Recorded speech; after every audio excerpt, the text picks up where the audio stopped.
We should be good. I don't know if I want it at this angle or not. It's kind of a weird angle. But hey guys, I told you guys I go live. So I decided not to film for my channel. I mean, one today I just needed a breather. Oh man, you guys, it's hard. Stuff sucks. I haven't lost weight like this in the winter since like 2019, which is really disgusting because that was like 2019 going into 2020. So actually technically 2020, which we all know that's a triggering year. So it's a little triggering. Anyways, I want to show you problematic body check. I was trying to find a problematic body check from the fall and I couldn't find any, which kind of sucked. So I need to like get my shots so I can look later. You can see my horrific tarot that I'm using. Can you share it, bot? Because I don't want to, because I'm evil today. I use my evil tarot. It's not giving me any answers, for the record, because I'm nuts. I'm not nuts. I really don't have any intuition. So, anyways, I've been staying in bed all day. It's kind of nice actually, because we're not really snowed in, we're iced in. And so I was like, well, I might as well. Like, I'm not going to totally make my bed right now, but I just kind of want to get it situated a little bit better because I am going to sleep again. But I slept a lot. And I think it's just like, it's kind of intense. I think I'm kind of asking a lot of my body right now, and it's getting pissed. So it's like, oh God, you know, I was thinking of doing the closet thing and stuff, like my closet stream pretty soon, because I do want to get that done. And it's like, I might not be able to work until Thursday. So that's like a long time. And today it was like fine because I'm tired, you know? So it's like, of course, oh my gosh, I don't know about your secret hiding place spot. Oh my God. I'm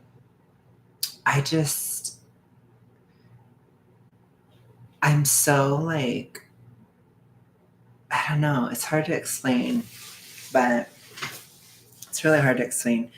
It's weird to be locked down again because of the weather.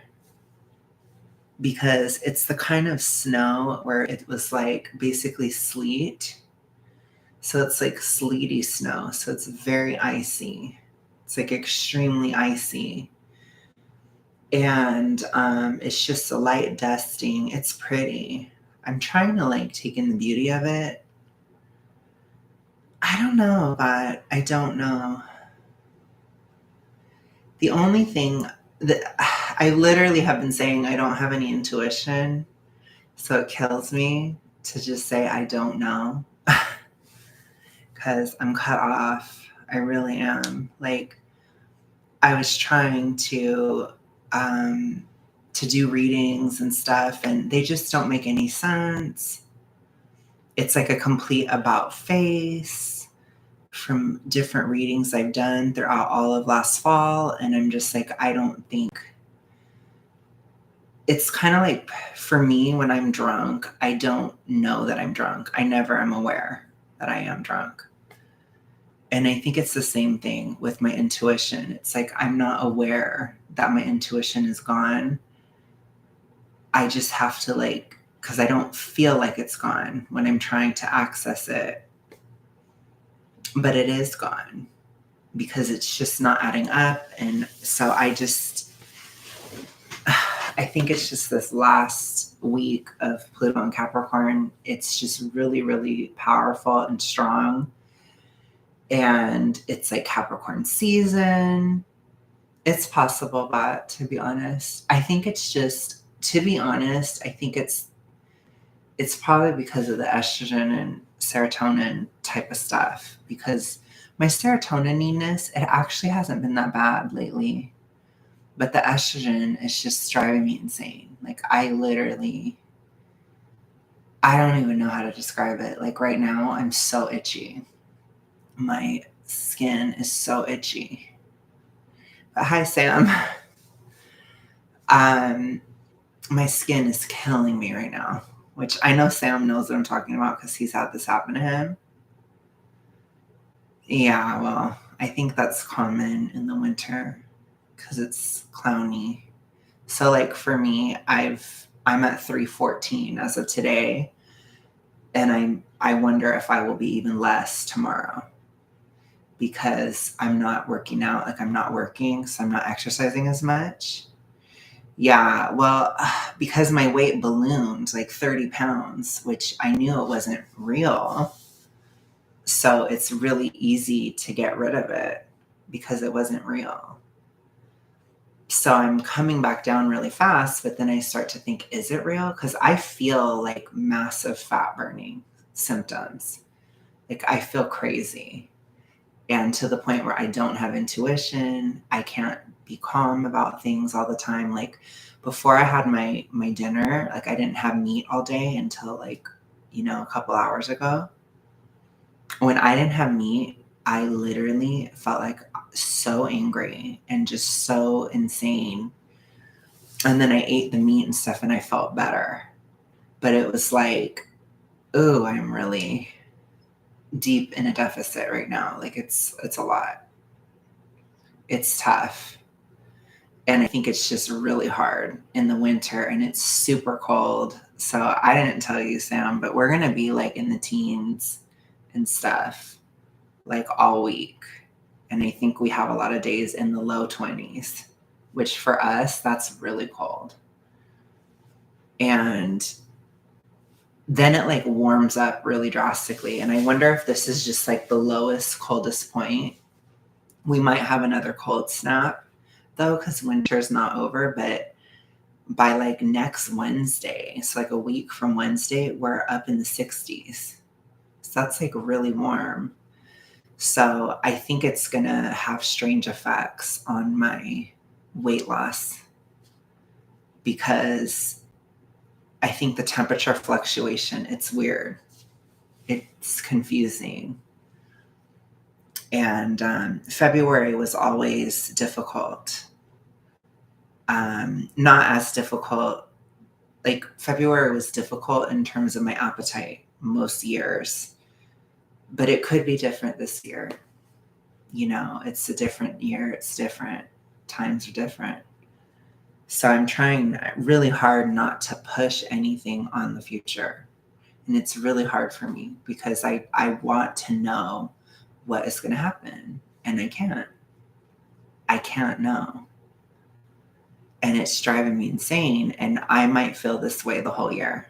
I might just like not have my intuition for a really long time because you don't know. I'm going to be losing weight probably at least, I would say at least until October. So what if I feel this way all the way up till October? It's like I have to get over, being so future oriented. That's tough. Hi, John. It's especially tough to not be future oriented and predicting things in an election year. I had moments today where I doubted the Iowa caucus for a second. And then I was like, that's stupid. You're being an idiot, Alex. And of course, it was to be expected. Weirdly enough, the polls were like completely accurate, which is weird. But I probably am going to be obsessed with the election, but I don't think I can predict things. So like Bot is like, do you think there's going to be another disease? I don't know. I don't know. Oh my God. I am trying to manifest, Sam, but can you manifest if you've lost your mind? Let me know. Give me an answer on that one, Sam, because I don't know. Because I'm not, there probably will be, John. But like I said, I literally could not predict anything. Back in the olden times last year when I had intuition, I did think there would be riots. I really lost weight fast, probably too fast. The stress you put on my body made me slip into the bowels of a red nightmare. I sleep in my oven. Oh my God. I have been playing Sims, but I just don't want to do it online. Oh my God, that is funny. I believe Bubblelandia is Mountain Esoteric Bubbles, if I remember correctly. Why predict when you can create? That's a good question, Sam. That is a good question for this year. I just think, I had a really conversation with Sam last night about like how my life is just fugly. No, I'm just kidding. That isn't what I guess in a simple word, that's probably what I talked to Sam about. But what I talked to Sam about was basically like, I'm a Scorpio rising and my ruling planet is Pluto, and Pluto is changing sign. And so it's really hard, for example, to like start a whole ass new relationship or like a whole ass new career or to do anything that's like super new. It's really hard because it's like Pluto is currently at the end of Capricorn. It's kind of like it's at the end of this very, very, very long story, which I've told Sam, Pluto and Capricorn is my hypo era. This is the 15 years that I was very hypo to the extent that it affected my mental health.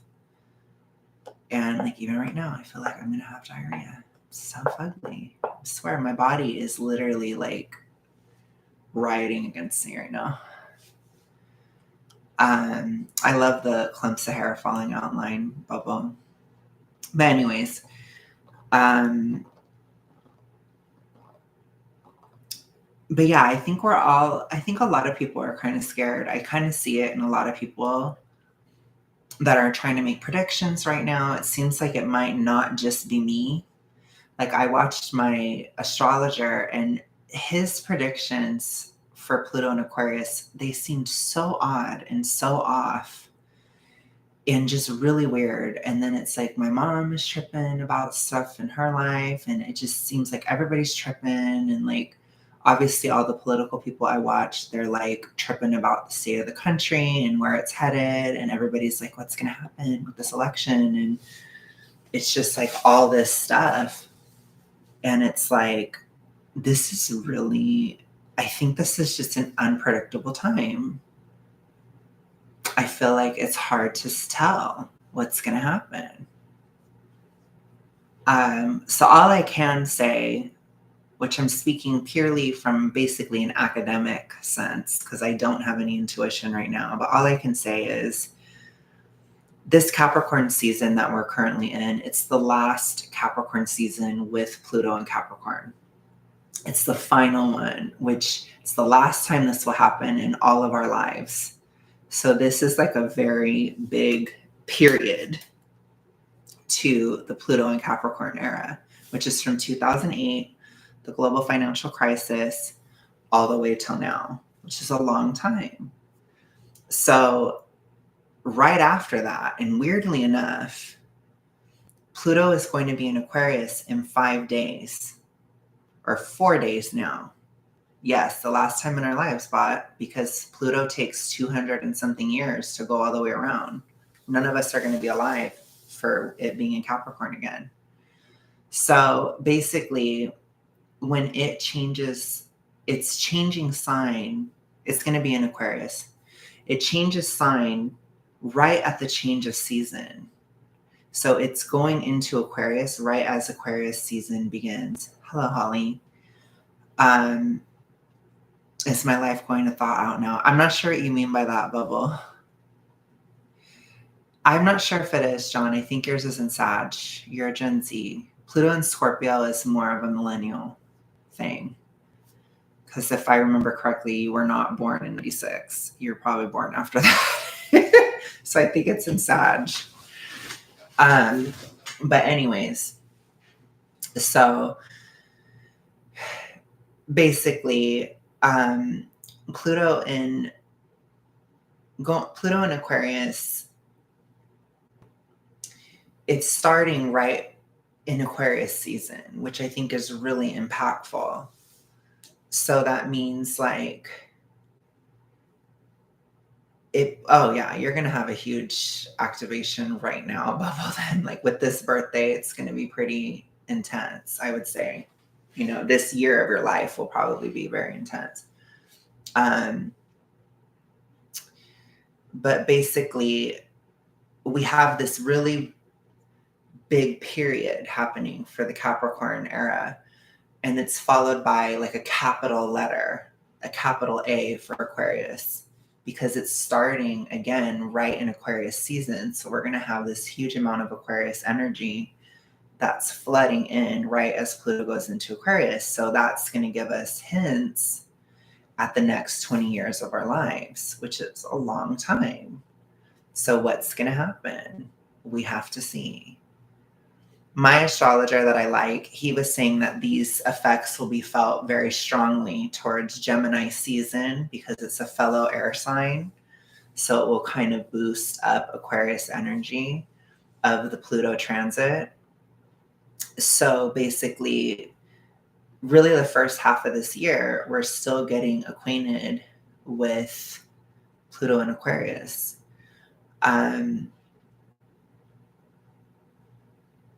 Gemini season is late May. It's right around Lisa's birthday. Lisa's a Gemini. So it's late May. And it goes until late June. It goes until the summer solstice of June 21st, usually is the day. So that's when we go into summer in the Northern Hemisphere, and that's when Cancer season starts. So it's late May to late June, basically. And but I think I think he's wrong, which I'm not like the best intuition wise right now, but I think this Aquarius season will actually give us a lot of information because Pluto's going to be in Aquarius for the first time in its season. So it's like, this is probably going to give us a lot of information really quickly in 5 days, in 4 days. I mean, it's coming. I'm not old. I'm not making you feel old, Holly. John is. Not me. I smoked cigarettes before John was even born. Oh my God. You guys are so extra. So anyways, my whole thing is I think there's going to be a lot of information in this next month. I think February is a powerful month. January is a powerful month.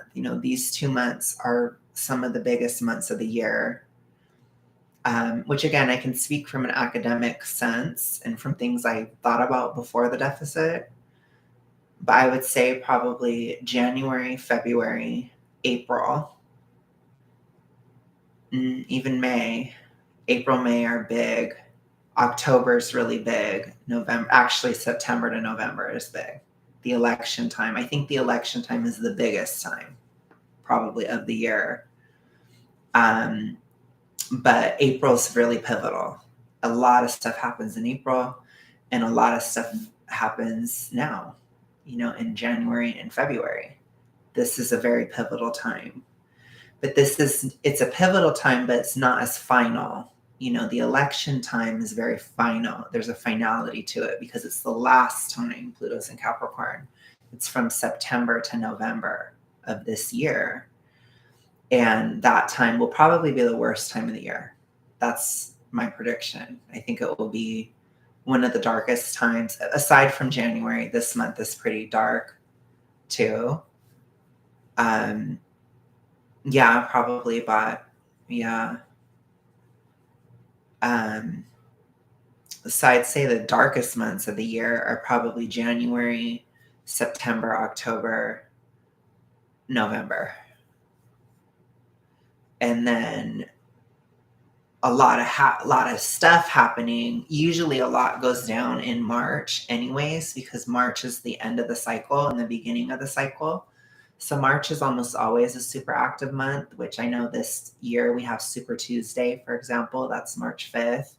As they say, beware the Ides of March. There's always something that goes down in March. It's always pivotal. Every single year something happens. It's just because it's the end of the year cycle and the beginning of the new year cycle. So it just tends to happen. So if you remember last year, it was the Bud Light boycott. The Bud Light boycott happened in March, towards the very end of March. And we had some other stuff go down, like inflation data changed. It became less intense.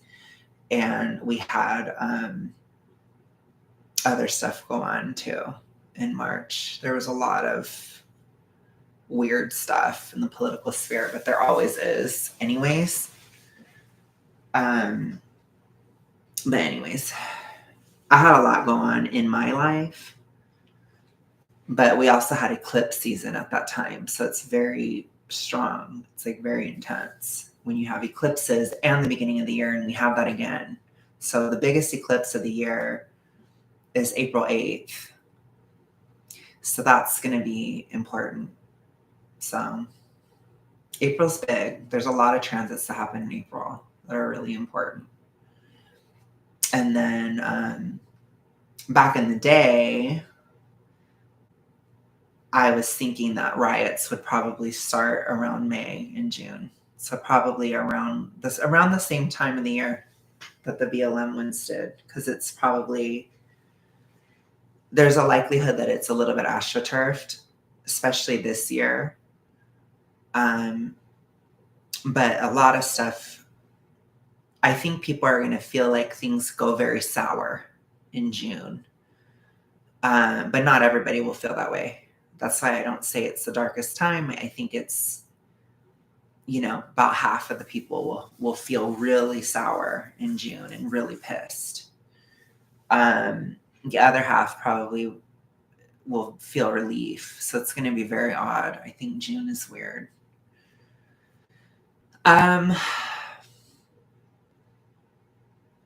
Yeah. So I think that's a big turning point when Jupiter changes sign. It's always a big turning point. So that's late May.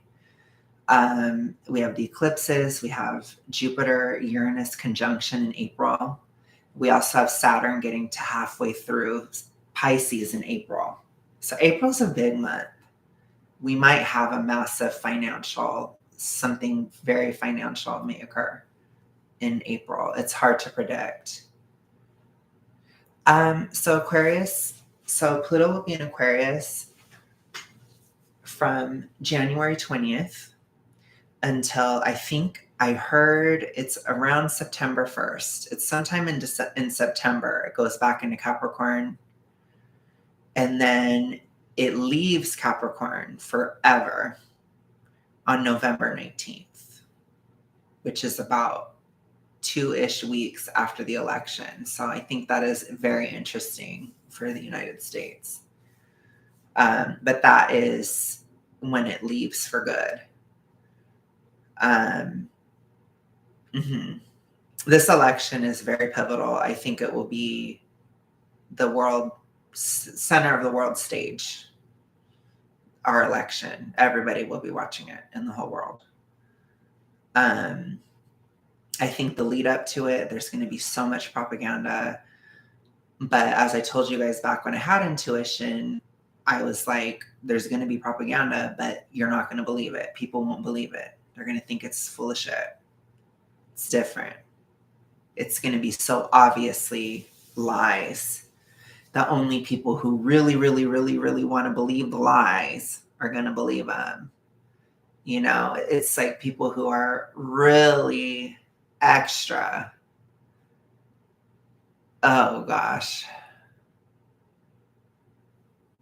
I'm imagining some type of AstroTurf front group paying homeless trans zombies to hold signs for the cameras in many cities.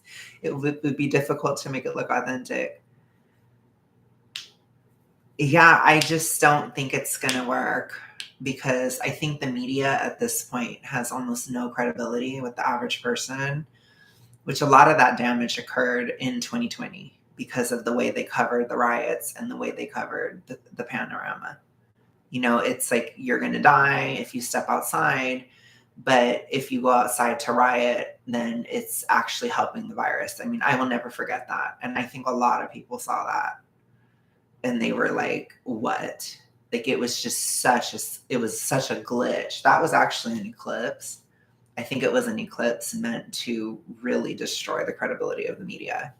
It was in Sagittarius. Um, oh, thank you, Holly. I appreciate that. Um, yeah, I mean, it is serious, but it's also like, this is not a super dark year. Like, I just need people to understand that it really isn't. It's a chaotic year, though. It's chaos, you know, it's unpredictable, it's out of control, and that's difficult for a lot of people, myself included. You know, like for example, having my intuition cut off, I don't like that. I like knowing what's coming and I can't. And I think that that's very much a feeling of this year. There's a sort of Russian roulette type of feeling, or sort of, you know, we don't know what's going to happen type of feeling. And I think it's because of the Aquarius energy, which Bot was asking about Aquarius. And Aquarius has to do with unprecedented events, it has to do with shocking events, things that you never thought would happen. Those are all Aquarian, but we're going to be in this mode for a long time. So we're going into a very transformational time for the next 20 years. Things will be really different.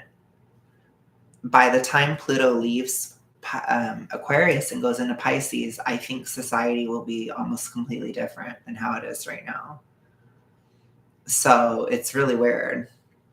But I think it'll be better, actually. No, I don't think so. But I think socialism is like probably going to have a lull, because socialism was really strong right now in these years, especially in America. It was really the Pluto and Capricorn era. And we already had socialism in the US from like the 90s. You know, it's been a long time. It's been like 30 years. And they've already been pushing this since the 60s. So we've already been like really in it. Now I think this is actually the peak. And now we start turning a corner and going into something different. So now it's going to be socialism probably waning, not growing, as you'll probably see. Like my predictions that I had before were things like homeschooling becoming really big. So like, I think the Pluto and Aquarius generation, which is going to be born soon, they're probably going to be, a lot of them are going to be homeschooled, because Aquarius has to do with being different. So it's kind of like they're going to all have different ways of learning. I'm pretty sure I'm right, John, because Pluto and Capricorn has been all about discovering the truth about what's happening. It's been all about waking up to a dark reality and seeing how it has to change. And especially at the end of it with Cove, that was the darkest reality. That was the peak of Capricorn energy, was 2020, which, remember you guys, that was in 1,000-year transit. That's like once in 1,000 years. So we went through something that most people don't ever live through, which is very interesting. So that transit, the triple Capricorn conjunction, it's the type of transit that will affect the world 1,000 years later. That's how impactful it was. So yes, we are special. But when people think about like, oh, COVID, it's no big deal. Oh gosh, I forgot about it. I don't even remember it, blah, blah, blah. That's all lies. People will never forget it. It will be in history forever. They'll be talking about it like they talk about how Henry VIII cut off people's heads. Like it's one of those levels, or the Protestant Reformation. If you think of like how big the Protestant Reformation is, that's essentially what we just went through. So the impacts of it will be felt the rest of our lives. It will never be something that we forget. Oh gosh.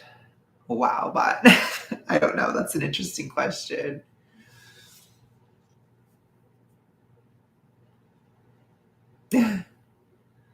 Natural remedies to heal illness, doctors and pharmacy are just a pyramid scheme to rob the poor. It's possible. I think there's some things to that. I think there are some good things about medicine, but I think it's just really important to,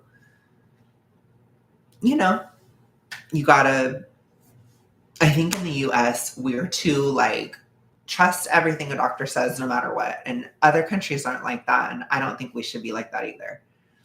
I think we should always take responsibility for our own health. I think there's a lot of times, and I think that is ultimately what Pluto and Aquarius will be about. It's about accountability. It's like about taking responsibility and being self-led. So if we think about Pluto and Capricorn, like let's look at weight loss, for example. Pluto and Capricorn weight loss is like, get up, you fat piece of shit. You're disgusting. You look like shit. Why don't you go to the gym? What's wrong with you? You're disgusting. You look gross. Nobody's going to like you if you're that fat. That's Pluto and Capricorn. So that is like that feeling. And we've just been through that for like the last 15 years. Weight loss in Pluto and Aquarius is like, this just isn't a logical decision to be this big. I feel uncomfortable. I don't like the way I look. It's more internal. It's like a more intrinsically motivated thing, which that's why I think it will be harder for Gen Z, because you guys have not been taught to have intrinsic motivation. Everything with Gen Z is all about image and status and how other people see you. That's all you guys care about. And that's why you're going to struggle with Pluto and Aquarius, because Pluto and Aquarius is all about intrinsic motivation. It's all about what are you motivated to do. And I think that we have to discover our intrinsic motivation in order to survive Pluto and Pisces, which that time I think will be really weird, because by that point, for example, we may not have the workday anymore. So I think it's in Pluto and Pisces where work will change so much and people will have a lot more free time. And I think a lot of people will be incredibly lost at that time if they don't find their internal motivation in Pluto and Aquarius, which is we have a long time to find that. But I think for Gen Z, it will be really difficult. I think a lot of millennials, we have dreams, we know what we want to do, and we just haven't been able to do it. So I think it will be a good feeling for us. We'll actually feel a lot of relief, because this is the era of dreams, which Pluto and Capricorn is your dreams. It has to do, Pluto and Aquarius is the era of dreams coming true. It's the time when you actually, you live out your dreams, so to speak, because Aquarius rules dreams and aspirations as well. So yes, I think a lot of people may have their aspirations change, but it is probably a lot more romantic, John, than this Pluto and Capricorn time. This time has been very dystopian and dark, and like everybody's separated, everybody's divided. It's very like you're on your own. Everyone's out to get you, crabs in a bucket. Like this is all very Pluto and Capricorn. It's very dark. Amy and I just had that conversation about intrinsic motivation, and young people have been overly extrinsically motivated. Yes. So as millennials, we have intrinsic motivation for the most part, because a lot of us spent our youth dreaming and being gay and like whatever, playing with stuffed animals and, watching Disney Channel or something, so it was really, like we've had a lot of dreams because we grew up during Pluto and Sagittarius, which is like a very dreamy, romantic type of time. And so we have dreams, but Gen Z, not so much. They grew up in a time of now, which is like, you're fat, you're disgusting, you look ugly, you should do this, or you don't have any money, or oh my gosh, like look at how Gen Z insults people. They talk about like your hairline, for example. Yeah, it does. It leaves Capricorn in 5 days. It does. But everything with Gen Z, it's always like a appearance based. Everything is appearance. Whereas like when we were growing up, it was like, oh, you don't fit into this gender norm, or you are lame, or you're stupid, or you're, you know, it was different kinds of insults. There was still like, you're fat, which was definitely a vibe, but it was like just different. Whereas like I think with Gen Z, it's almost always appearance. Almost everything they say is appearance based, which is interesting. Can't we just push it the other way? What do you mean, John? I have an imaginary friend named T.O.B. What's that? I have a lot of gay friends. They are so much fun to be around than straight people. That's funny.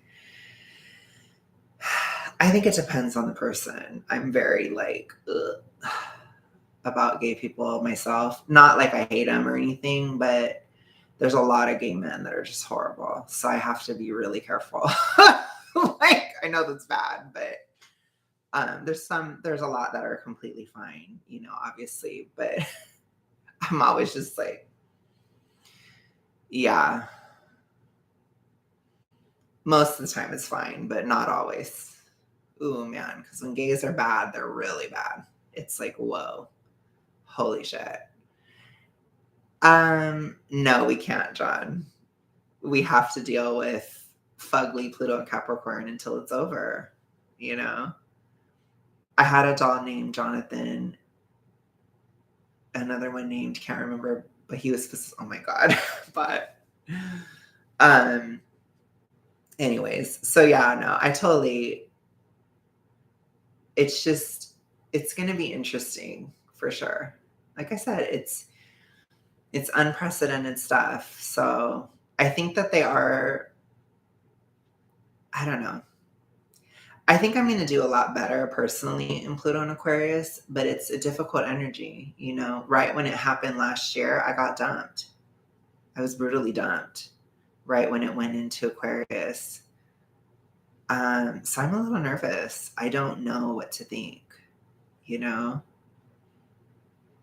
because I'm like, I didn't have a really good experience last year when it was in Aquarius. But I think it's like just certain momentums I was on couldn't go on, or, you know, but we'll see. I guess we'll see. Tee-hee-hee. We'll see if I survive, you know.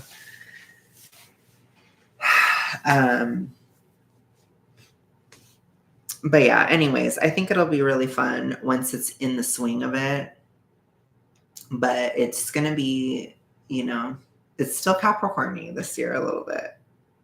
And this time right now, I've been just like, oh my gosh, like I feel so negative and so dark. And I just feel like everything's going to die and we're never going to get better. Like that's how I feel right now, which is really horrible.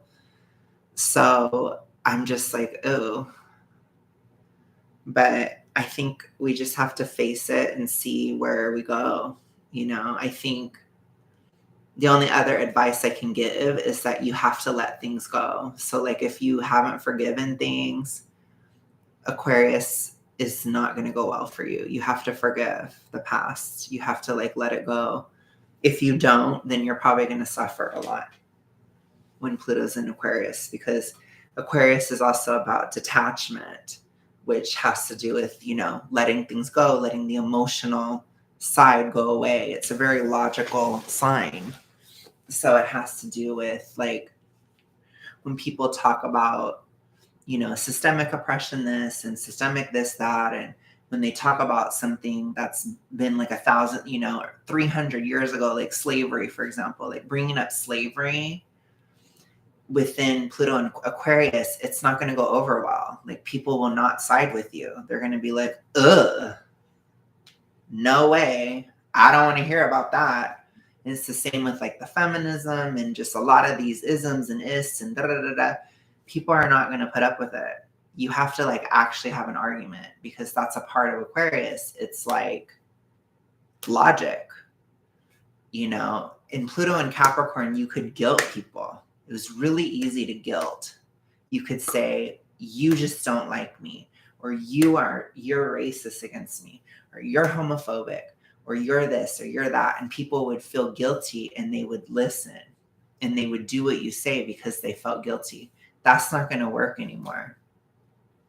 People they don't care anymore. So there is a time of a bit less empathy as well, which I think right now we have more of like a toxic empathy where it's too much.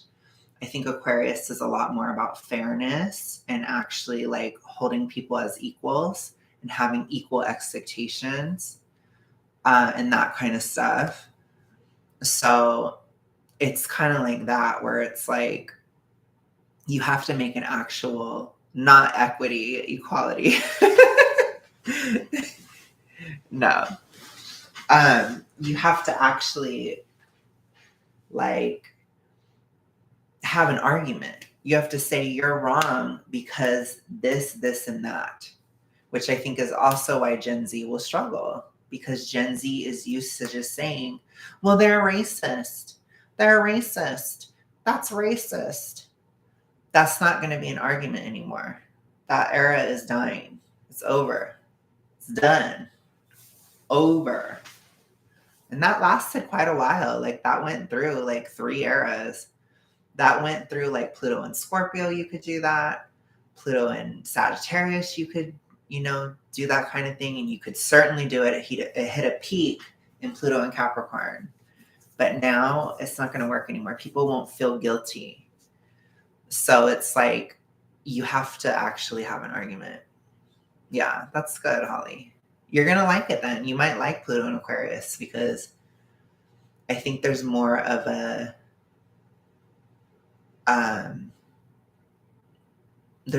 drive for knowledge and this kind of stuff with Pluto and Aquarius.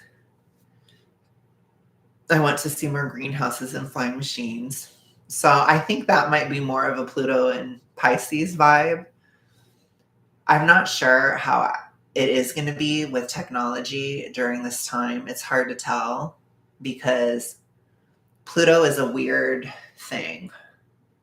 So when we have Pluto, it's like when it goes into something, it makes certain aspects of that thing super powerful and it completely disrupts other aspects of the thing. So if we think about Pluto and Capricorn, for example, it made government extremely powerful, but at the same time, it made all societal norms very weak and disrupted.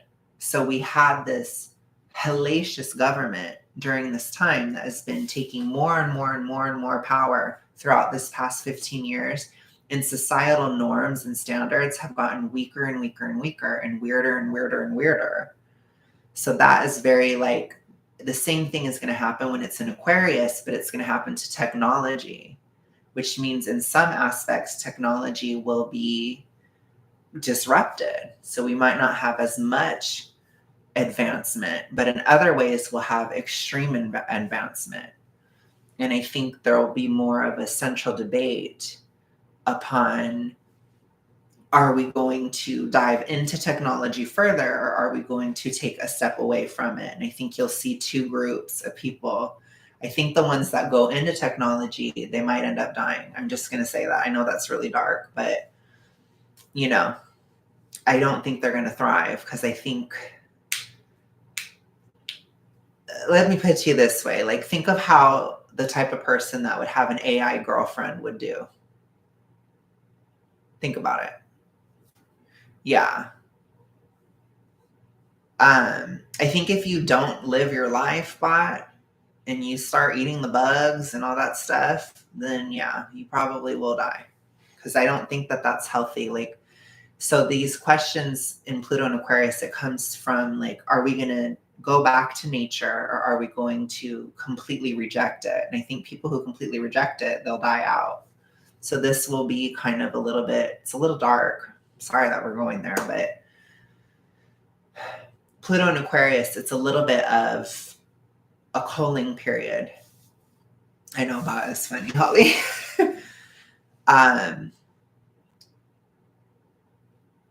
Oh my God. Stop, Sarah. So I think the culling period, it will really hit in Pluto and Pisces. I think when Pluto goes into Pisces, I have a feeling there's going to be like a mass die off, which is really scary to think about. But it's during this Pluto and Aquarius time where those two sides, they separate further and further and further.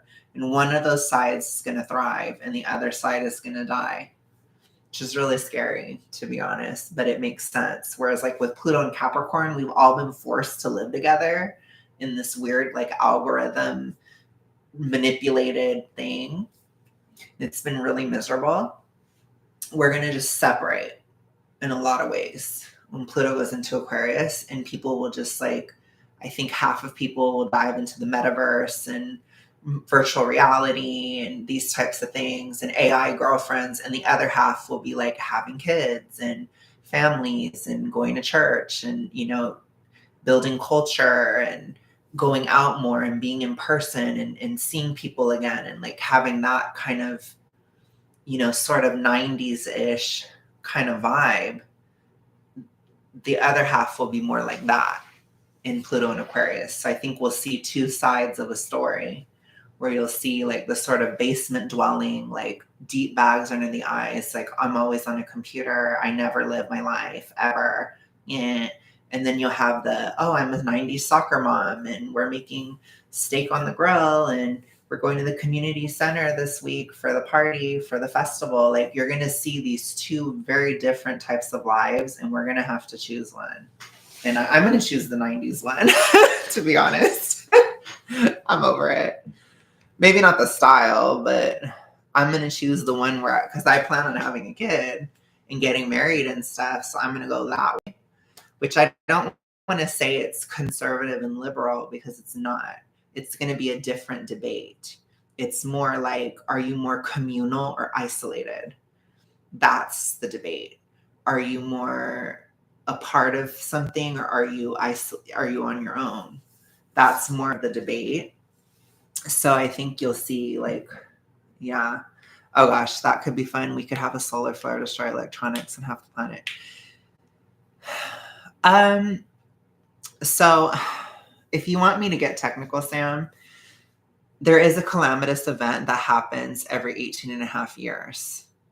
So especially in the United States, that happens every 18 and a half years. So we had 9/11, for example. Then we just had COVID.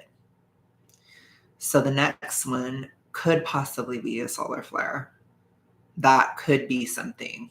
That's a potentiality. Or it could be like AI taking over or something. It could be something weird like that. But what freaks me out is that there's a lot of people that are going to dive into AI, and I don't think it's going to go very well. I really don't. It's kind of scary. The last time Pluto was in Aquarius was in the late 1700s. There was the American and French Revolutions. Yes. So actually the American Revolution, it took place, we're at a Pluto return right now. So it happened technically like at this point when it was at the end of Capricorn. So it was actually post-American Revolution. It was more so the time when the government was being formed and that kind of stuff. But yes, the French Revolution did occur during Pluto and Aquarius. And I don't know, we may have had, I don't know when the Industrial Revolution happened. Maybe Sam knows, but I wonder if it was kind of connected. So Sam's religion was formed when Pluto was in Pisces, which is interesting because Pluto in Pisces is a very spiritual time. That's when the spiritualist movement happened. Okay, so that's later. Okay. Yeah, so I'm not sure if there was any great technological advancement. Oh, I'm not for your religion. I'm talking about for the Industrial Revolution. When did that start technically, if you know? But yeah, your religion was when Pluto was in Pisces, which is different. So that's when we have that kind of spiritual stuff. I think that'll be a really cool time. You're going to want to live through Pluto and Aquarius because you want to see us when we explore space more, when we explore the ocean, and when you have more time, right? Because people won't have to work as much. So it's like you want to be alive for that time. I think it will be really interesting when Pluto's in Pisces, but you got to make it through this 20 years. And you got to find your intrinsic motivation. The vid stopped me from going back to my family in the US. I'm hoping to go back in February. Yeah, I think that would be good. Holly, probably. Okay, 1960 to 1840. Okay, so then there was a lot of technological advancement during Pluto and Aquarius. So that does bode relatively well for that. So it should be interesting for sure. But I think there will be a lot of debates about technology and the role of technology in our lives. Because I think people who dive into it too deep, they're not going to be doing well. So, and I think AI is going to really, yeah, it was, Sean.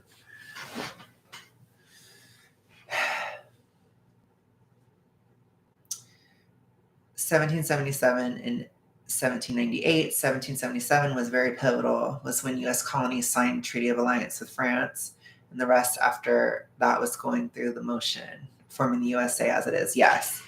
So the U.S. is having a massive Pluto return, and I think there's going to be a lot of change in governance.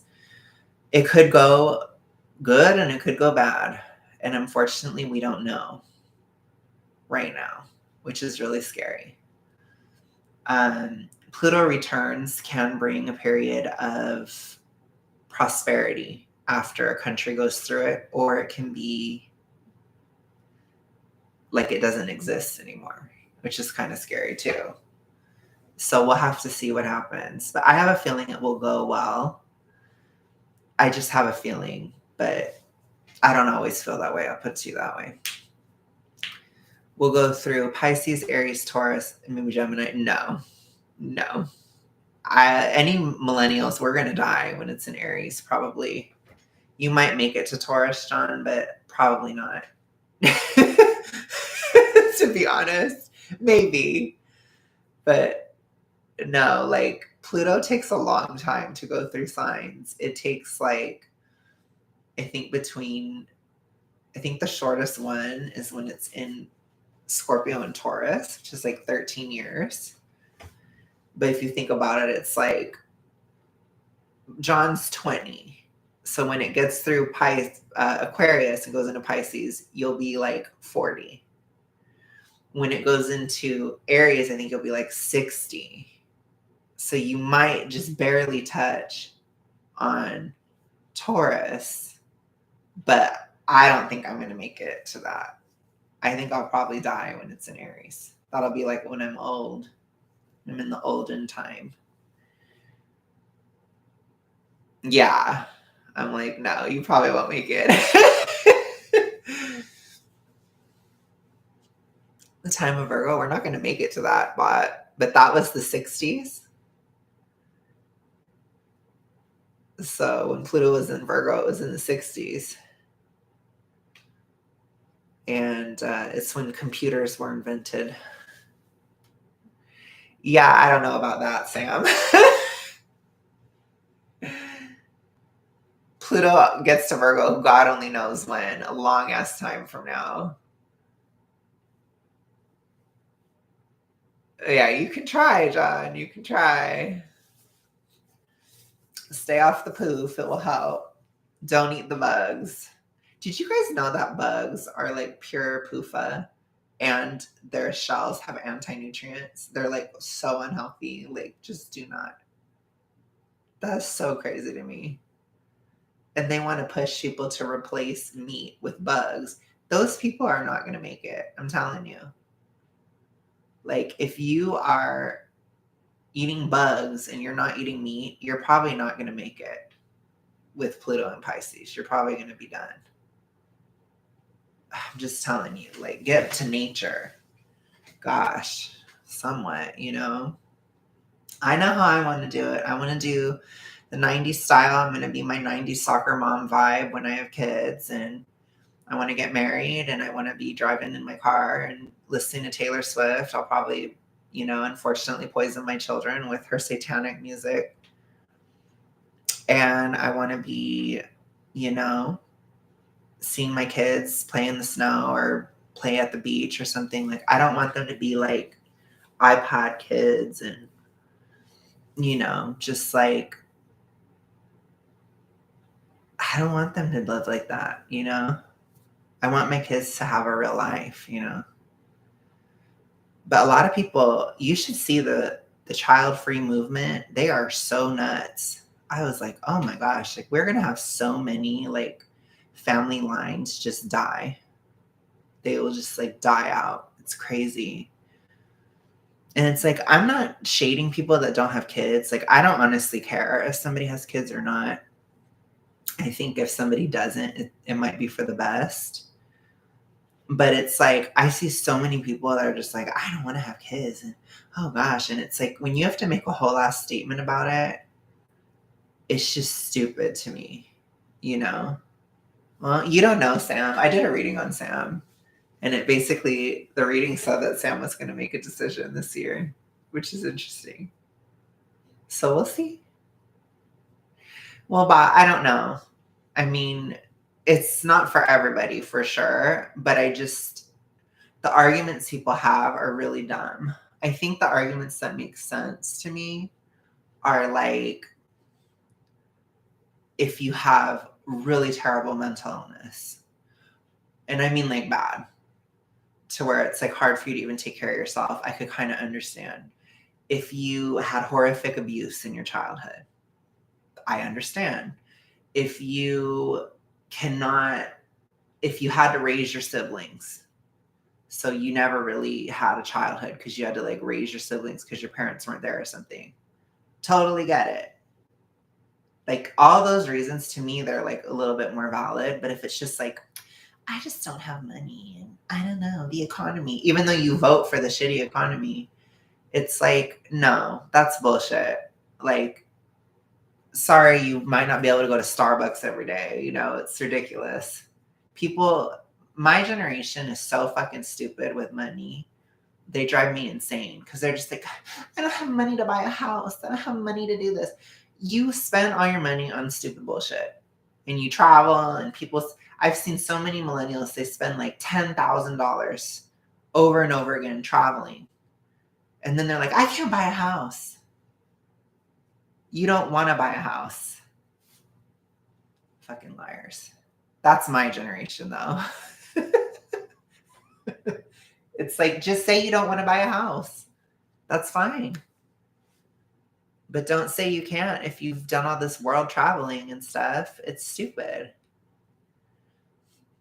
Yeah, I'm not going to judge anybody who doesn't want to have kids. Yeah, I know. That is stupid, Bubble. It's stupid. It's like, okay. I don't care if somebody doesn't have kids. I just think it's pathetic to make a child-free movement. That's pathetic. To me, that's pathetic.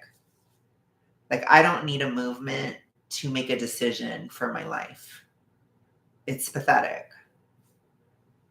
I'm just saying.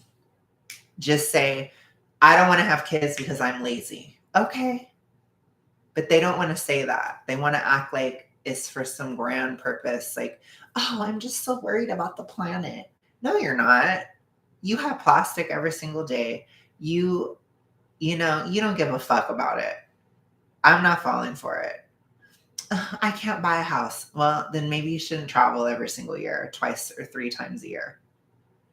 Oh, I can't. I just don't have the money for it. Okay, but you have money to go to Starbucks every day. It's just stupid. Like, just say, I don't want to have kids because I'm lazy. Okay, that's valid. That's what it is for a lot of these people. Like I said, I told you my reasons where I'm like, that's fine. And also, too, with John, we were discussing it earlier. If you're gay, it makes sense. I think that's a valid reason to not have kids, for the record. It's just much, much harder, and it's fine. That's valid. If you're infertile, obviously, makes sense. You know what I'm saying? So it's like there's plenty of valid reasons to not have kids, in my opinion, but it's like not a flex for one. And for two, it's like, I don't know. Just say you're lazy. Just say you're lazy. You know? It's just stupid. My baby's gonna look like an alien. Oh my God. My cousin's pregnant, by the way. I'm so happy for her. She's tripping, though. She is so tripping. Oh, my poor cousin.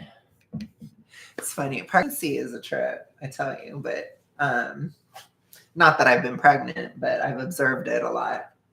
So let me show you guys. So I've been working on this for my cousin. This is going to be a baby blanket. I messed it up, by the way. But I'm not going to tell her. But I'm making a baby blanket. Speaking of babies. So, anyways.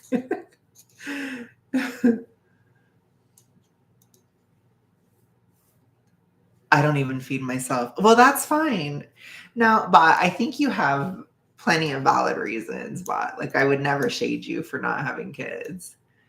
I'm just saying, like, people who are just like, we're dinks and we just want to travel like 50 billion times a year and just spend a bunch of money on a bunch of bullshit.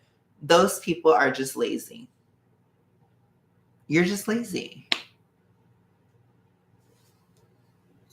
I'm just going to keep it 100. And that's fine. If you're lazy, okay, fine.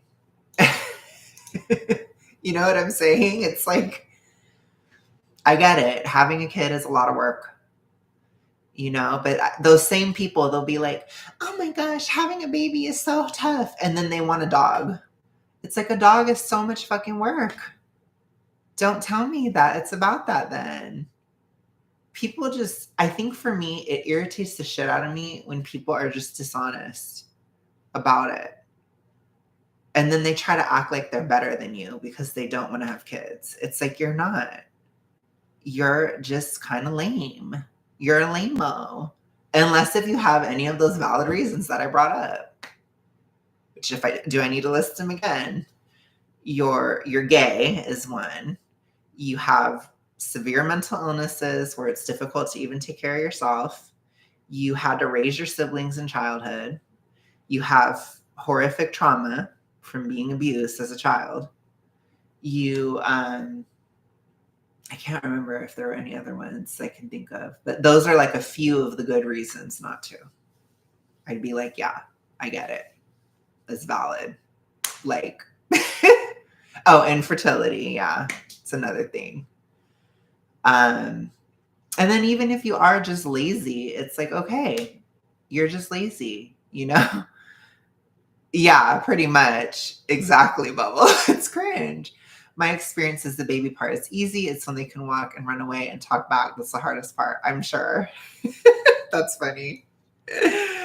Oh, man, that's funny. I mean, I said the reasons earlier, but I'm just saying, like, those are some valid reasons.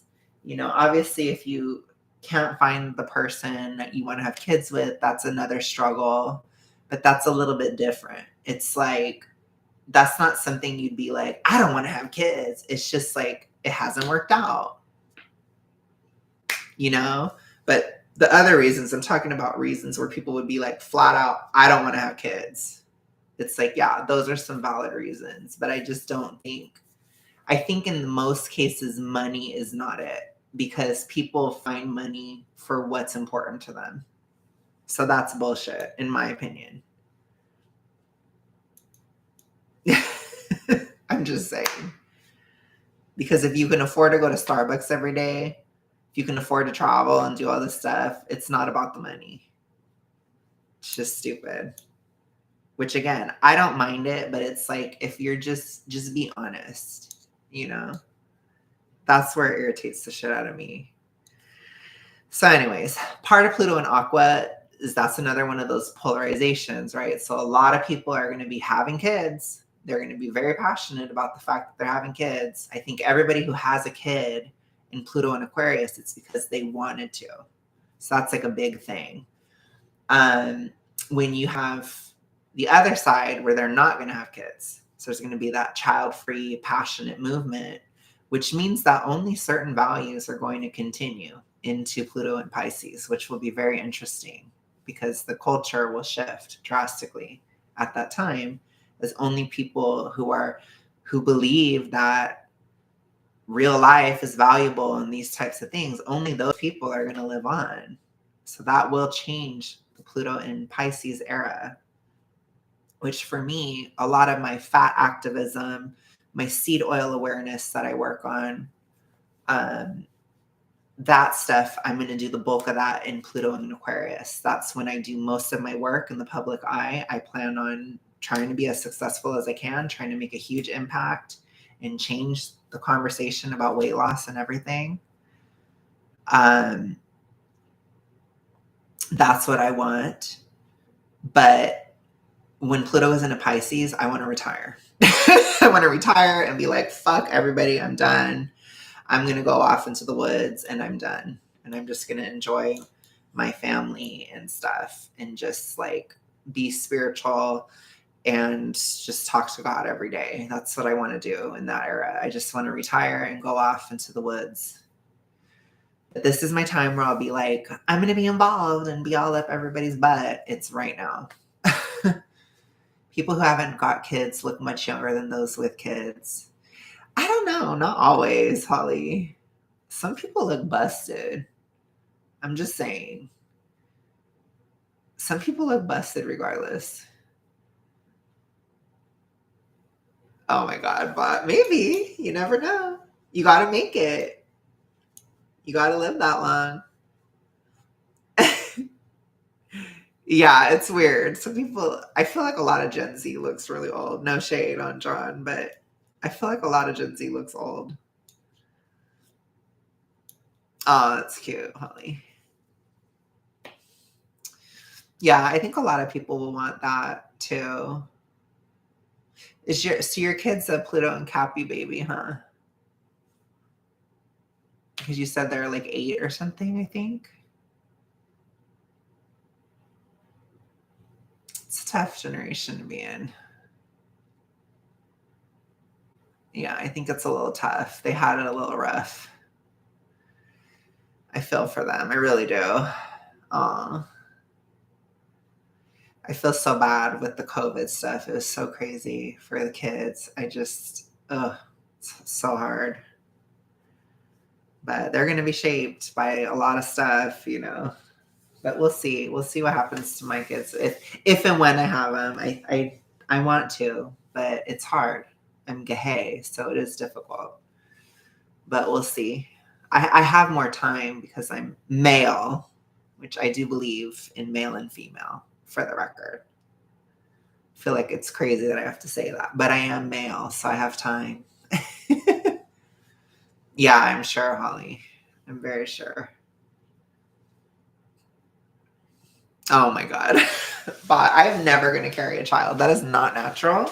That is really bizarre. And I will never be one of those people that is like, women don't matter and women don't care.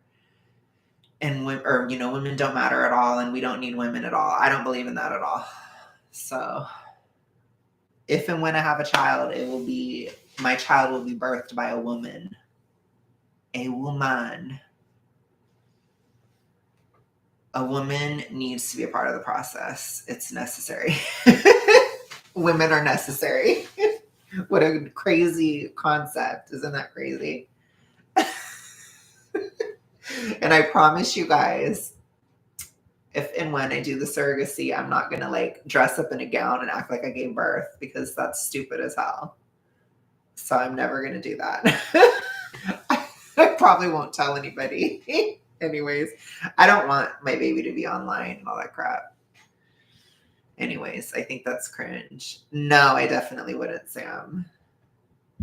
No, I think for me, I would be very private about that aspect just because I don't want to put my baby online at all. I'm not one of those. I'm not having a baby for the clout. I'm not. I don't want to have a baby for the clout. It's not about that. So I would never. No.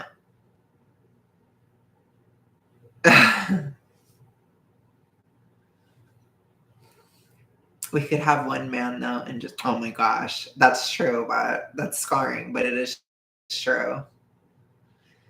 But that's why the men have gone to war, because, you know, it's easier for a man to reproduce than a woman.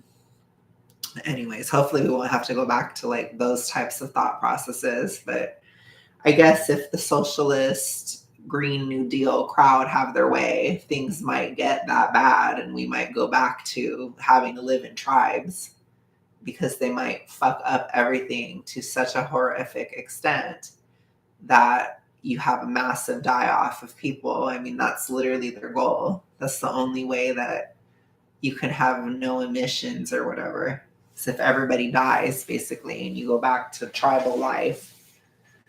So hopefully they don't succeed. Jeez.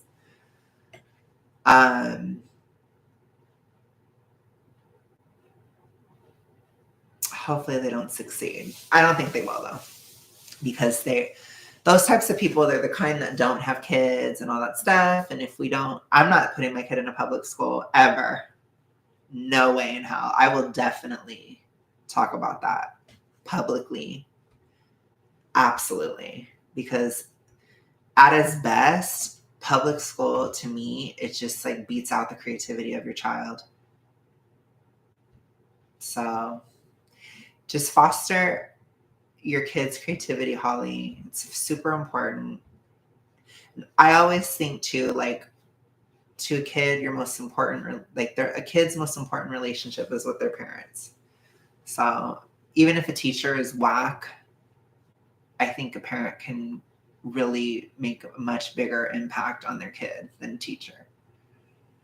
But just everybody has to do their best. But for me personally, I'm not going to put them in public school. So I want to just, I think I'm just too controlling. I think I'm going to be like one part tiger mom, one part helicopter mom. One part psycho. No, I'm just kidding.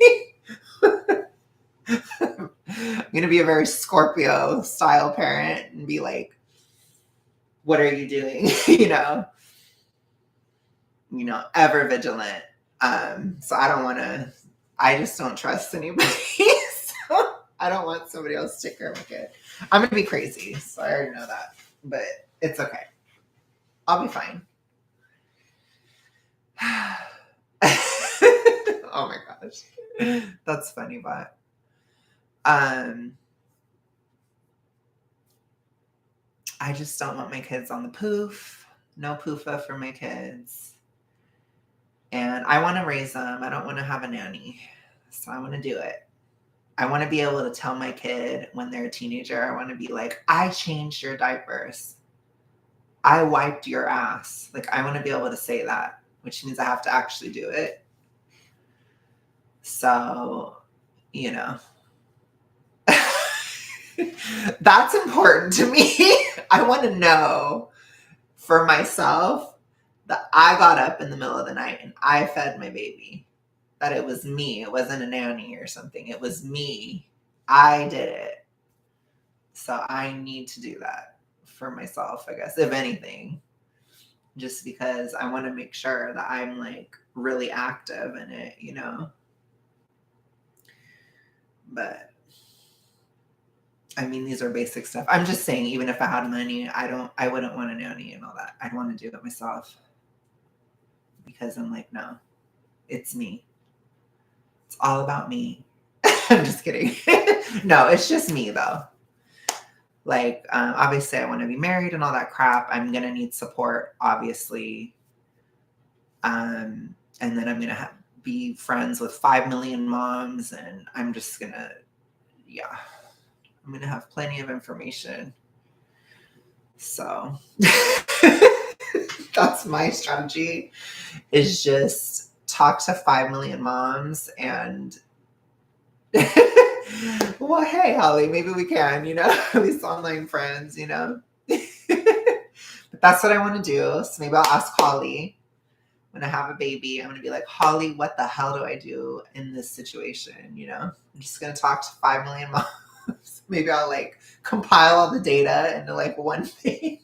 Maybe I'll make a book and just like compile it all into one. Be like, this is everything that I had to figure out as a gay having a baby. Because I know I'm the more femme one for sure. So I'm gonna be doing the mom role, which it's natural to me because I'm super femme. So it's really like, I think it's pretty natural. But I need to not be single. Like, I have to make sure I do certain things to set myself up for success, because yeah. If there's 2 dads, what names would you have your kids call you both? They can call me, I don't know. I feel like it would just be intuitive. So I have no clue.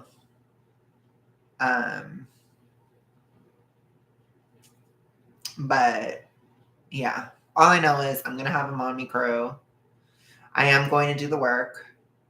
When your gay mommy blog becomes your most lucrative venture, oh my God.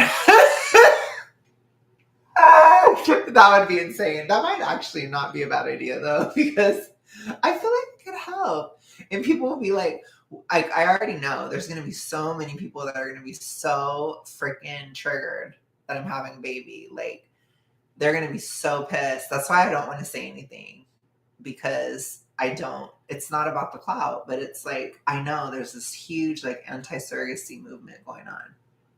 It's like really graphic.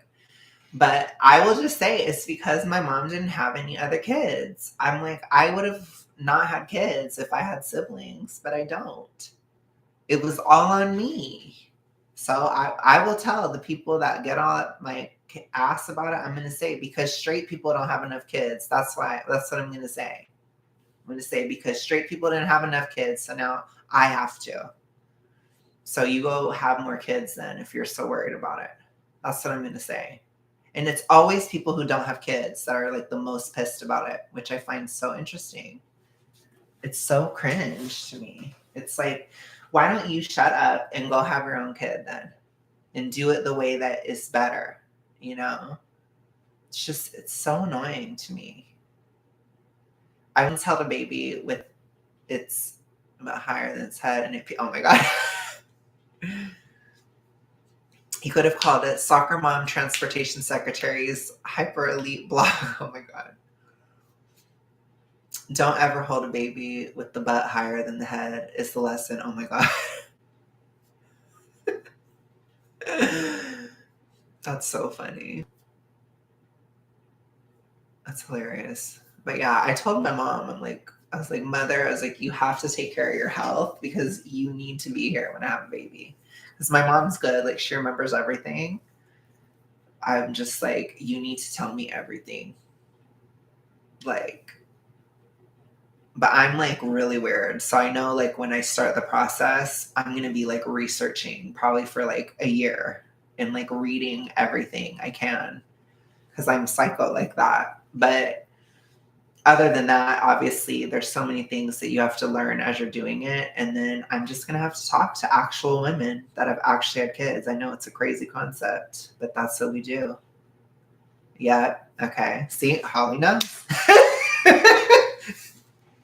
It's going in here. Gotta remember it. But yeah, it's a thing, But to me, it's just like, I don't know. It'll be fine. I'm not worried about it, to be honest. I'm not. I'm just way too broke to do it at this time. But once I get my health in order and once I'm not on my ass financially, I should be good to go. And married and all that. I don't want to do it alone. I'm going to make sure. I'm going to be like, I need to have a stable relationship. So that's a challenge, but I think it'll be okay. And I'm just glad that I do have some time being male. I do have some time. Thank God. Because I need it. Holy shit. Especially, jeez, poof-demic and all this crap. It's crazy, all the shit that's been going on. But anyways, I'm glad my cousin's having a baby because then I can ask her everything too. So then I can be like, what do you do for this? What do you do for that? Because my cousin, she loves to teach people stuff. So she'll like love if I have any question, and I will. I'll ask her things all the time. And it'll be really fresh on her mind.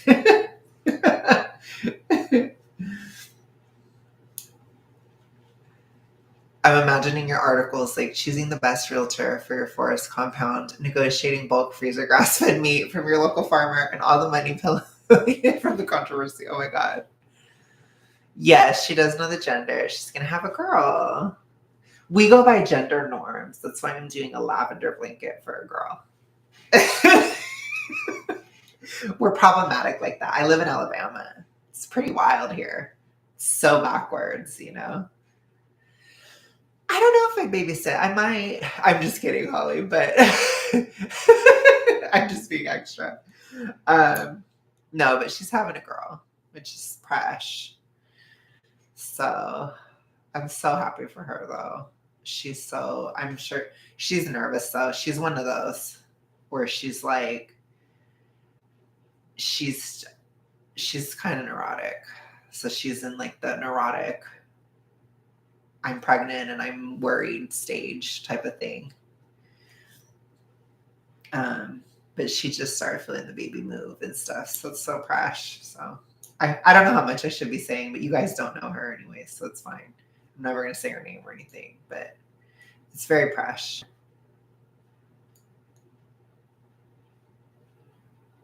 You do? No, you don't, you liar. I'm just kidding.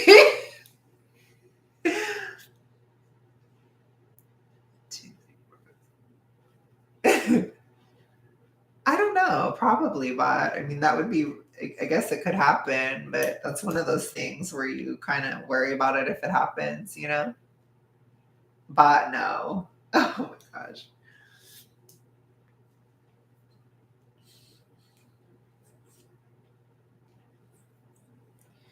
Three, 4,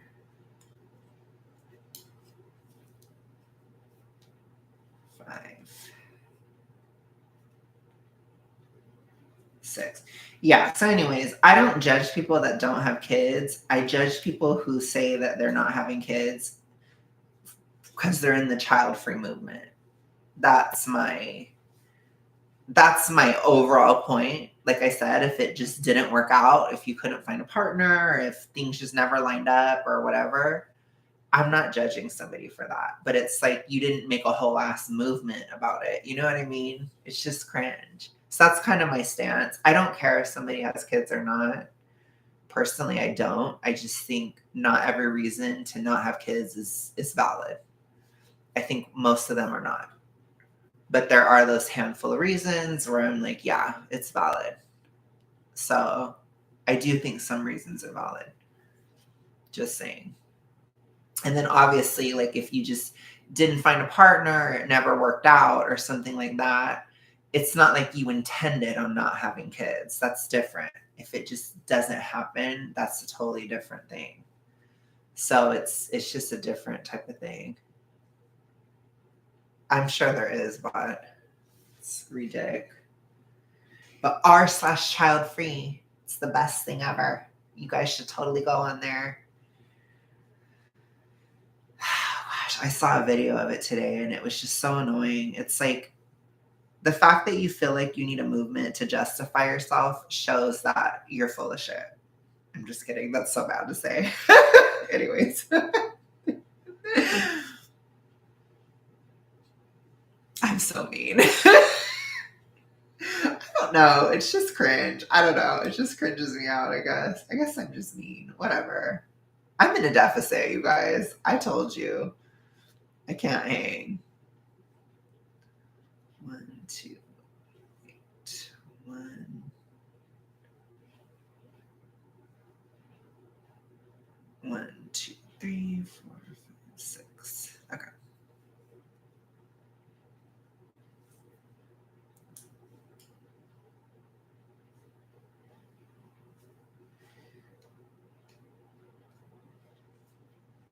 Bot can become a millionaire selling 420 cricket crust pizzas to virtual reality people in the Aquarius age. Oh my God.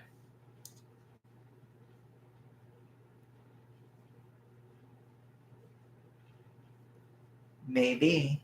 Maybe that is bot's play.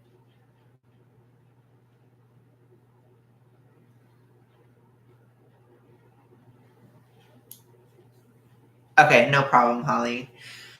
If I can ask before you go, can you tell us like where around the world you are? I'm curious. If you can just say the country or something. You don't have to. If you're just like, I'm private and I never say, then that's fine. But okay, nice. Nice. Love that. Interesting. Well, thank you so much for being here and hope to see you again. And good morning, yes. Told you guys I'm quitting after 2030. But one of these days, if I have money, I just might show up to Bot's place and do a cleaning video. Ari Katarina style. And I'll try to fake a Finnish accent just for Bot. And we'll clean her place together. And we'll get the dog hair off the floor.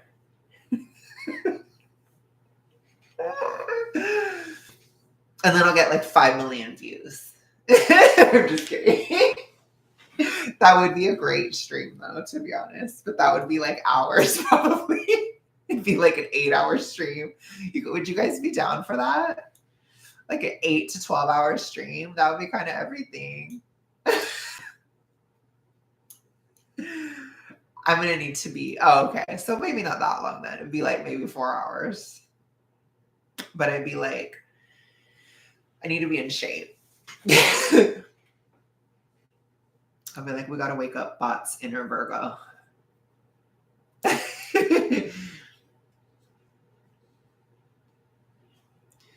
2.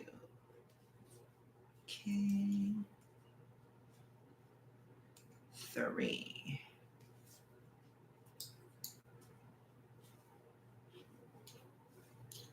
So anyways, that'll be interesting. I should maybe do a Gahay mommy vlog. That would be wild. That would be pretty wild. Maybe I will. Maybe I will return to writing for that. Dang. Oh, let me do a plant update. So I just watered all my plants. I don't have any new ones, but I told you. Oh yeah, Joe already came back. So I had to move Joe. Joe is on top of my bookshelf now. I don't think you guys can see. Let me try to see if I can have you guys see. Hopefully I don't have my social security card lying around. You can kind of see. So Joe is like up at the top of the shelf next to my baby Cove, which you can kind of see. I can't really move you guys around because systemic oppression holds me down. You can kind of see there's Cove. So Joe is next to Cove, like right there. Oh my God, John, you didn't miss anything. You just missed my rant about r/child free. So I watered my plants, but I moved Joe up there because I feel like he needed more light. And then I told you we have this new tree here, which this tree is a money tree. And we named it Tim because it's named Tim after Tim Pool because Tim Pool's rich. And I'm hoping that if I take care of this money tree that it will give me money through some weird juju. So we'll manifest. 2024 is all about woo manifesting, okay? Very important. So that's another thing. Woo manifestation is a New Year's resolution for me. It's not manifestation, it's woo manifestation, period. So that's a part of my woo manifestation of money, is having the money tree named Tim. And then that one is my they them, which they are doing fine. Still, they love that spot. I can do a they them update. So this plant is passionately non-binary because plants actually are non-binary. And so this plant refuses to have gender appropriated upon it. Them. Sorry. But they're doing great. I still feel like this attitude from this plant, I have always, oh wow. Yeah, we had a light dusting of snow here, Holly, for Alabama. It was still some snow, but it's icy outside, so ain't nobody driving out there, and we ain't keeping nothing open. Because here in the South, when it snows, we just don't do anything. So the whole town shuts down, basically. And we just had like sleet. So it's super. Didn't I tell you, Bubble? That plant is a they them. Like that plant won't even take a name. The plant will not even take a name because the plant is like, I'm a plant. I don't have a name. Don't anthropomorphize me. It's like very passionate about the fact that it's a plant. So it's like, no. Yeah, kind of. Maybe a counter-revolutionary, but something along those lines for sure. My partner lives in Tennessee. Oh, nice. You said you're from America, right? You're from America. Let me show you Bot Jr. Bot Jr. is actually a they them as well, but Bot Jr. identifies as a robot. So it's kind of weird. It's confused. Ooh. It's confused, but Bot Jr. is still there. I just watered them. And it's a plant that identifies as a robot. So it's probably some kind of cyborg or something. So it's confused. So then my other ones are fine. I watered the 2-piece lilies. I know, so little. And Kayla would have given up on them. So cool. But anyways, this is Tim, named after Tim Pool. So this is a he, him. This one is Avril, named after Avril Lavigne. She's a she, her. She, her.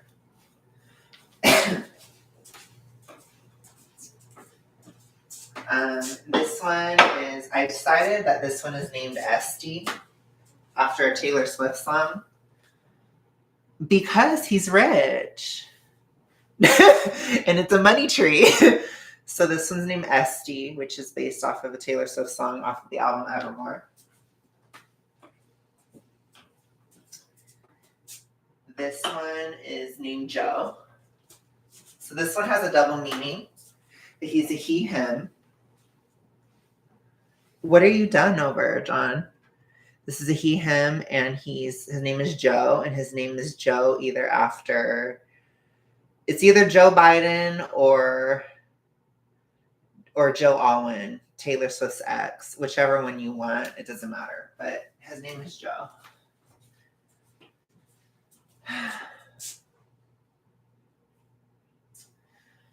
And this is my baby Cove. One of my best friends made for me. This is my baby Cove. That goes up there. Okay.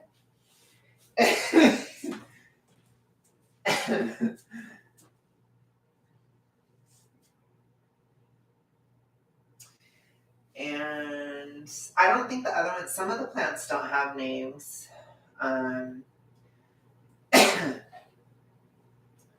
But this plant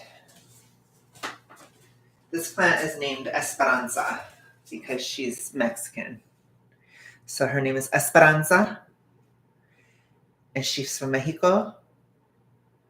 And she's actually leaning one way now because she's leaning to the light. But her name means hope in English. And I don't think the other ones have names, to be honest. So, yeah, some of the plants are just like, they're just very passive plants where they don't have names. But no, I haven't, John. I have owned a Venus flytrap, and his name was Brandon. His name was Brandon after Brandon Flowers, but he died, unfortunately. He didn't make it. I also had a plant that was named MGK, but MGK died this year. And then I have some plants downstairs that have some names. We don't need to get into those names. Yeah. But one of the ones downstairs is a big peace lily. It's the biggest one we have, and her name is Lily. She's named after Lily Rush from Cold Case, if you remember that show. So, but my they them is like a passionate plant activist that is like very aggressively a plant. So it still kind of has a name because it's trying so hard not to have a name. Does that make sense? So I still call it my they them because it's like a plant activist, and it's like, you will not anthropomorphize me. I am a plant. And that's all I am. And it's like very aggressively a plant. So that's my they them. That's what I call it. Her, them. Okay. So anyways, that's all the ones that are in here. I have a couple more. I can show you the ones. Probably Bubble. It probably would be, to be honest. It probably would wear a mask as well. But it's not going to. So, because plants don't wear masks. So of course it doesn't. But I have a couple more. But they don't have any names. So these two are nameless. So this is just a plant. Some of them just don't get vibes. This is like a hodgepodge of plants. And this one, and then this is just another succulent. Which succulents are kind of everything, and I love this pot so much. But these ones don't have names. They're just succulents, basically. So I just call them my succulents. So not every plant has a name, and that's okay. But I named Avril because she was drowning, and I saved her. Most of them I've saved, but her name is Avril because she was drowning.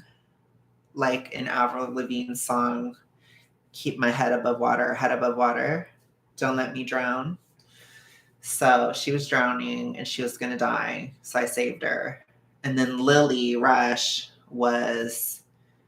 she was outside in the freezing cold. So she was going to die of cold. So she was a cold case. So her name's Lily. She's a she. It's very intuitive. You have to just feel what your plant's gender is. But not every plant has a gender. And especially not that one. Just saying. We all know. Anyways, my third grade class had a Venus flytrap and someone fed it lead from their pencil and it died. Nice. That makes sense though, because Venus flytraps are super sensitive to any kind of mineral because they grow in soils that have zero minerals in it. That's why they have to eat bugs. So that actually does make a lot of sense. Like you can't even keep a Venus flytrap in the clay pot. It has to be in plastic or styrofoam. They're a little tricky to keep, and you'd think that they'd be okay in Alabama, but it was too hard for me, and I couldn't get it enough water, and then it needed to be repot, and you have to have a very specific soil for a Venus flytrap because if it has any minerals in the soil, it will die. Because they're actually native to North Carolina. I know that's so random, but they're literally only in nature in North Carolina in these soils that are very desolate and have no nutrients in it whatsoever. So it was tricky. It's kind of hard. And then they have to go dormant.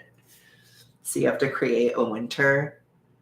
Like you could probably leave them outside here, but if they get too, like, if it freezes and unfreezes too much, it will kill it. Yeah, fly traps trap the flies. Yes, they do. I know, I'm tired too. But I'm just so fugified because of my deficit. It's driving me nuts. So, yeah, and then I'll probably get more plants in the spring, but a lot of the plants didn't make it. You know, there are always casualties every year.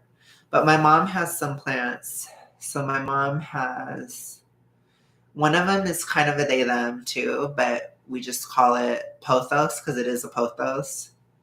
So my mom will be like, my pothos. Did you water my pothos? That's what we call that one. And then you guys saw I got the snake plant, and the snake plant is named Elvira, and it's a she. So, because it's a vampire, because it survived a month in a bag under the tree. My mom was totally shocked, by the way. You have to throw them out. Oh, and then I do have my one plant named Taylor, which she's hanging by a thread, and she is downstairs because she had pests on her, and I don't know if she's gonna make it. But I don't have the heart in me to throw her out unless if she's completely dead, especially because her name is Taylor, and that's just really sad. But she's probably not gonna make it. But she's dying like a very long, painful death that I just try to because it had pests on it. It has thrips, horrible pests. I'm not doing euthanasia because I just don't want to give up. So she's in her folklore era. She's living in isolation down in the kitchen. So she won't infect anybody else, but we'll see what happens if she makes it. So it's very touch and go, but she may not make it. I've had many casualties, but the ones that survive, they are the strong ones. And you can't sweat it because sometimes they do pass. But what kind of plant do you have, Bot? You never told me. You never told me. You said it was some kind of succulent. You never showed me. No, I can't because it's too cold, Bubble. I could in the summer, like in the spring and the summer, I could put her outside, but I can't right now because it's too cold. It's literally snowy and stuff. Most indoor plants can't live under 45 degrees.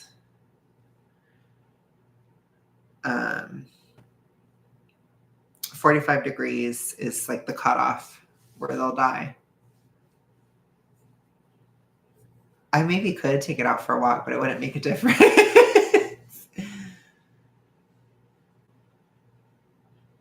You thought it was 2022? Nice. Nice.